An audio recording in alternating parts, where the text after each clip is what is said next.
Escola de Psicanálise Koinonia. Curso completo de formação em psicanálise clínica. Módulo 7, aula 1. O método associativo. Na origem de todo sintoma, de toda psicopatologia, de todo sofrimento psíquico, encontram-se representações recalcadas. Entretanto, isso não quer dizer que realmente seja essencialmente patológico. Por recalcamento originário, Freud designou um tipo de operação na qual podemos criar condições para que o recalque se faça, mas ele será sempre um processo interno de alguém. Há uma diferença entre reprimir e recalcar. Uma pessoa pode reprimir outra, no sentido de impedir um ato ou uma palavra da mesma. Mas uma pessoa não pode recalcar uma outra. O processo de recalque é, portanto, endógeno. Para Freud, a teoria do recalque é a pedra angular em que se assenta todo o edifício da psicanálise. Freud distingue um recalque em sentido amplo e um recalque em sentido restrito. Primeiro momento, recalque originário ou primeiro elemento recalcado que não tem acesso à consciência, a qual a pulsão permanece fixada. Fica criado assim um primeiro núcleo inconsciente funcionando como polo de atenção para os próximos elementos a serem recalcados. Segundo momento, recalque a posteriori. É um processo contínuo, aliado ao primeiro elemento já recalcado no inconsciente. Terceiro momento, é o retorno do recalcado que, por haver resistência, a sua manifestação ocorrerá sob a forma de sintomas, sonhos e atos falhos. Freud relatou que a doença se instalava porque a emoção desenvolvida nas situações patogênicas e recalcadas, o fato em si é remetido ao inconsciente e os afetos ligados a ele remetido às intervenções. Essa fixação da vida psíquica aos traumas psicogênicos para Freud foi um dos caracteres mais importantes tanto da neurose como da histeria, ou seja, as ideias incompatíveis são remetidas e recalcadas fora do consciente como forma de defesa. É o recalcamento que dá início no sujeito, lá na tenra idade, à formação e desdobramento do aparelho psíquico. Os fatos irão sendo arquivados em camadas estratificadas que emergirão pouco a pouco em organização inversa, ou seja, os últimos fatos emergirão primeiramente, enquanto os mais antigos, à medida que se aproximem do núcleo, poderão estar em difícil acesso devido à resistência em lembrar. Para Freud, a cadeia lógica corresponde não apenas a uma linha retorcida em zigue-zague, mas antes a um sistema de linhas em ramificação e mais particularmente a um sistema convergente. O recalcamento contém pontos nodais em que dois ou mais fios se juntam e a partir daí continua como um só. Em geral, diversos fios entendem de forma independente ou não, ligados em vários pontos por vias laterais e desembocam no núcleo. Em outras palavras, é notável a frequência com que um sintoma é determinado de vários modos, ou seja, é sobredeterminado. Em muitos momentos da terapia, os fatos ficarão imersos, devido à resistência que se infiltra tentando defender o ego, podem tornar dificultoso ou paralisar o trabalho do analista, até que o paciente os elabore em amplitude do seu ego. Toda a massa, especialmente ampliada, de material psicogênico e assim impelida através de uma fenda estreita e chega à consciência, de acordo com Freud, retalhada em pedaços ou tira.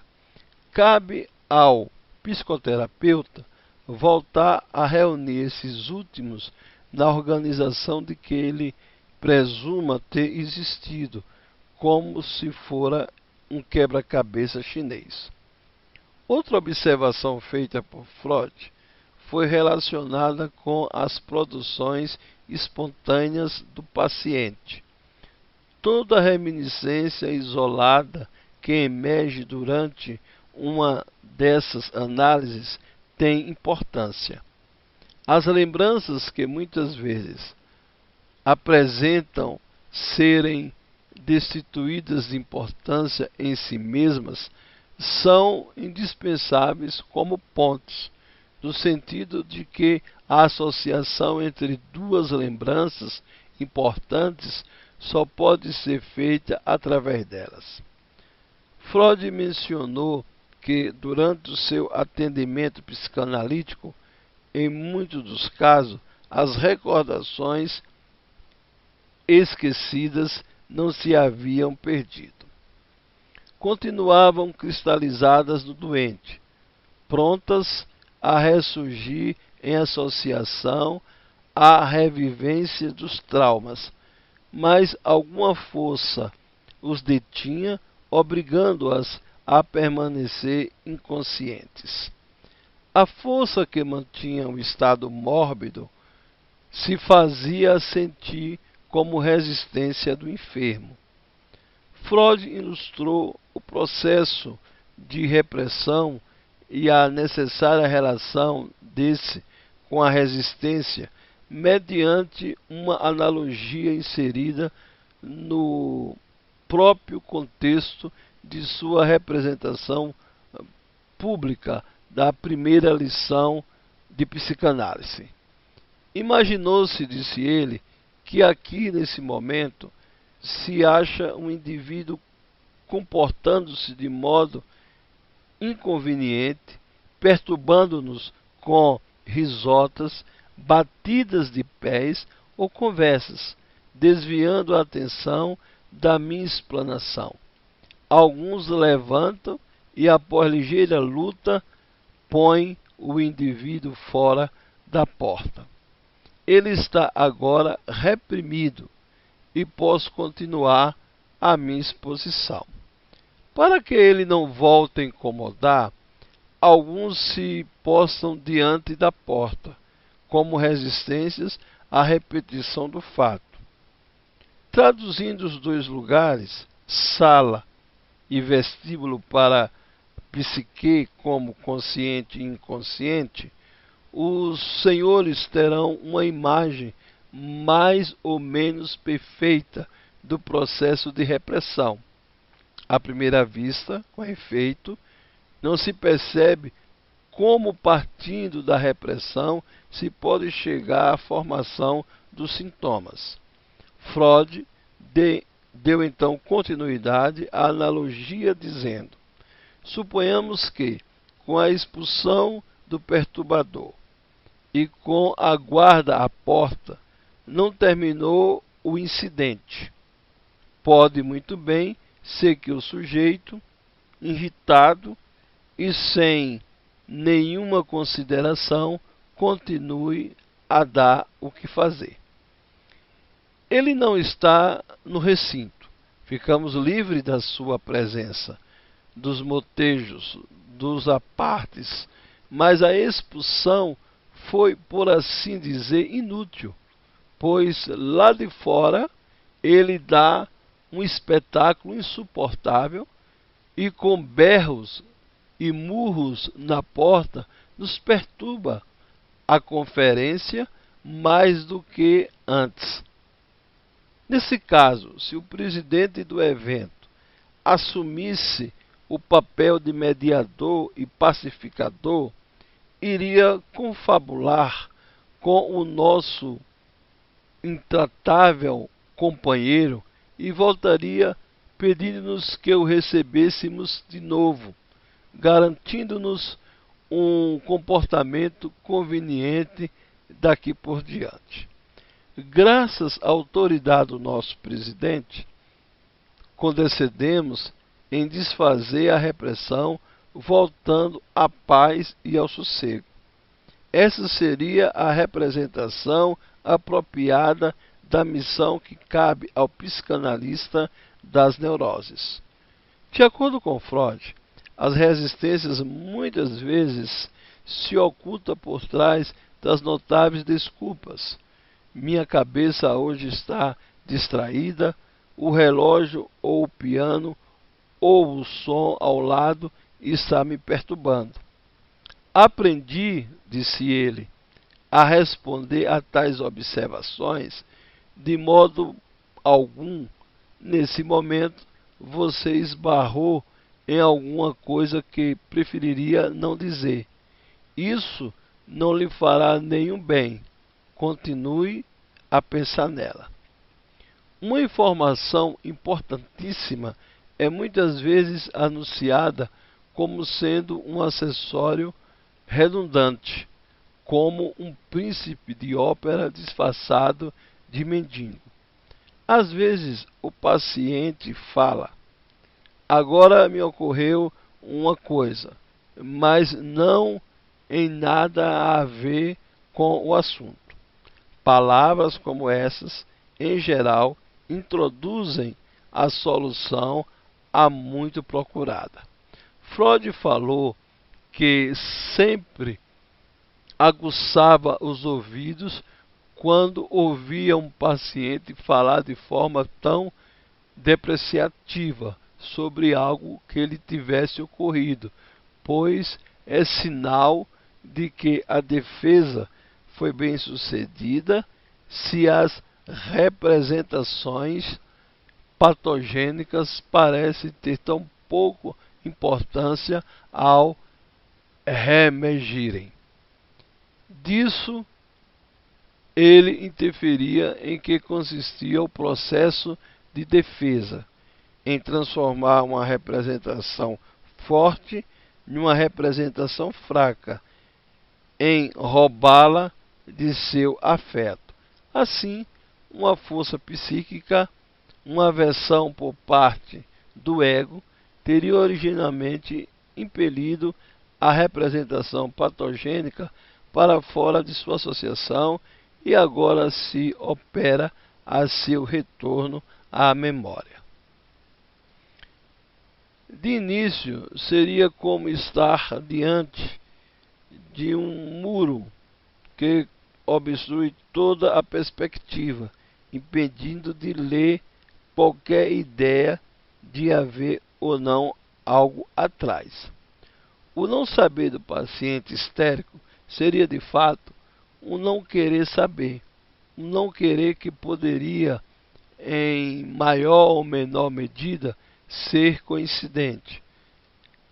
A tarefa do terapeuta, portanto, está em superar, através do seu trabalho psíquico, essa resistência à associação. Freud esclareceu também que, segundo o ponto de vista do recalque, a ideia recalcada persistiria como um traço minêmico, de pouca intensidade, enquanto o afeto dela arrancada seria utilizada para uma intervenção somática. Em outras palavras, a excitação é convertida, causando sintomas mórbidos, ou seja, tornando-se patogênica. Entretanto, o paciente, ao reproduzir os fatos posteriormente com a mesma intensidade afetiva, libertará essas mesmas cenas represadas. O livrar-se do sintoma ou a cura ocorrerá, de acordo com Freud, à medida que o tratamento for atingido, o núcleo dos traumas for aclarando-se inteiramente. Olá, chegamos ao final da nossa aula. Preste atenção nas dicas importantes. Dica número 1. Faça o download da aula. Dica número 2. Após o download, estude a apostila para a prova. Dica número 3. Você pode tentar fazer a prova até 2 vezes sem pagar taxa extra. Você precisa alcançar 70% para ser aprovado. Final de aula. Te aguardo na próxima.